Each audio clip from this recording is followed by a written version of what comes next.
La condición fundamental de la fisiopatología de la muerte encefálica es el hecho anatómico de que el encéfalo se encuentra alojado en un espacio rígido e inextensible dado por el cráneo y la dura madre.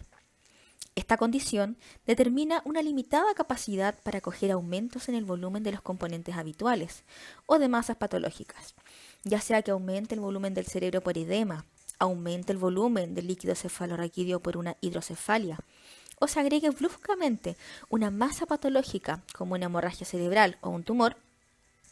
La cavidad craneana podrá acomodar este volumen adicional solo a través del desplazamiento de alguno o de varios de sus componentes. Esta capacidad de ajuste no supera el 10% del volumen intracraneal. Si esto ocurre en forma brusca o rápida, más allá de este volumen, se produce un incremento de presión que determina una hipertensión intracraneal.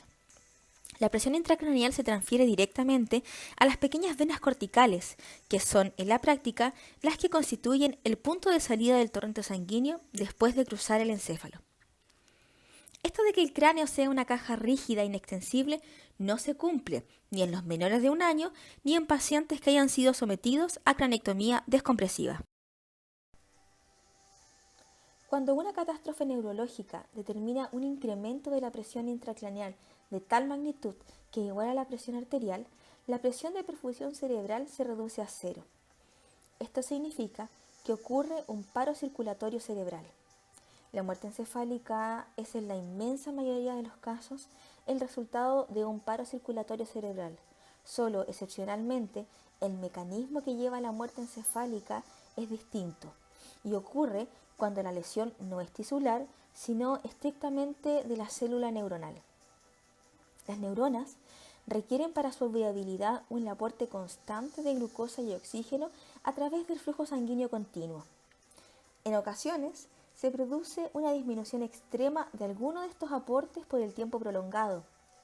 Una hipoglicemia severa, una hipoxia extrema, una intoxicación por monóxido de carbono o una hipoxia isquémica cerebral después de un paro cardiorrespiratorio pueden dañar selectivamente a las neuronas al punto que se pierde de forma global toda la función encefálica, sin que ocurra el paro circulatorio cerebral en el sentido descrito anteriormente.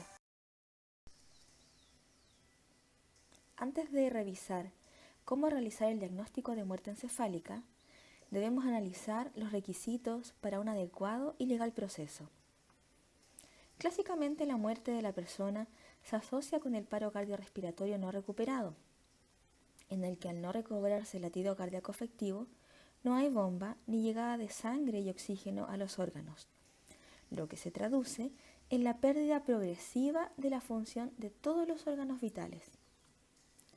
Recordemos que a diferencia de la muerte por criterio cardiorrespiratorio, la muerte por criterio encefálico se constatará cuando se compruebe la ausencia total e irreversible de todas las funciones encefálicas.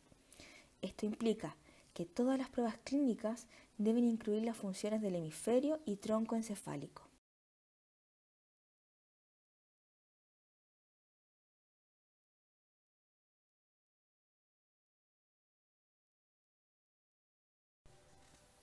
Entendiendo a la muerte por criterio encefálico como la muerte real de la persona, se recomienda no tratar el tema de donación antes de que la certificación se haya llevado a cabo de forma completa. Los métodos para certificar la muerte encefálica son el examen complementario de imagen, ya sea una tomografía axial computarizada, un TAC de cerebro, o una resonancia magnética. Es fundamental contar con la evidencia del daño estructural. Además, se tiene que hacer una exploración clínica neurológica evaluando los reflejos de tronco y el test de apnea.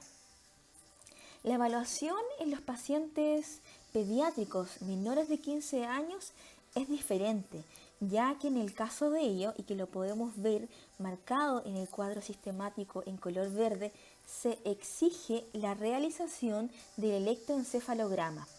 Tienen que ser 2 electroencefalogramas de forma obligatoria, separados por un lapso que está determinado de acuerdo a la edad de cada paciente. Por otro lado, Si vemos en el cuadro esquemático en un color celeste, nos podemos dar cuenta que los exámenes para certificar la muerte encefálica, si bien está incluido el electroencefalograma, solo es obligatorio en los casos de encefalopatía hipóxica isquémica.